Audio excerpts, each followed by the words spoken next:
Setelah melakukan libur panjang pembagian rapot semester ganjil, siswa mulai dari tingkat SD, SMP, hingga SMA maupun SMK kembali melakukan kegiatan belajar mengajar seperti biasa. Dari pantauan tim liputan PAUL TV di beberapa sekolah, kegiatan belajar mengajar telah berjalan dengan normal.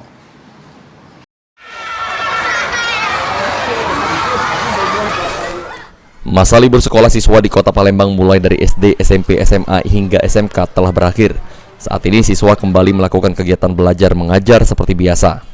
Dari pantauan yang dilakukan PAUL TV di beberapa sekolah, kegiatan belajar mengajar telah berjalan seperti biasa.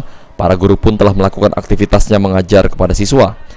Kepala SDN 238 Wina Kartika mengungkapkan pada hari pertama sekolah, pihaknya tidak menemukan kendala apapun karena mereka telah memberitahu pada guru dan siswa jika sekolah dimulai pada hari ini.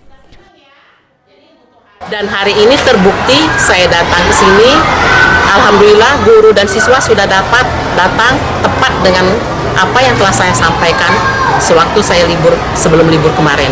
Jadi ini udah 100% siswa sama guru masuk semua, Bu, ya? Alhamdulillah sudah 100% guru dan siswa sudah mulai beraktif seperti biasa. Keterangan senada juga disampaikan oleh Wahyuni, Kepala SMPN 19 Palembang, yang mengungkapkan sejauh ini kegiatan belajar di SMP Negeri 19 telah berjalan kembali seperti biasanya. Semua angkatan hadir, pagi tadi upacara bendera, semua staf, guru, PTU semuanya ikut di lapangan upacara. Sejauh ini, Bu, ada kendala mungkin, Bu, di pola pembelajaran baru nih, Bu? Alhamdulillah, karena sebelum saya memasuki tahun baru ini, kami sudah rapat dulu pembagian tugas pelajaran genap ini.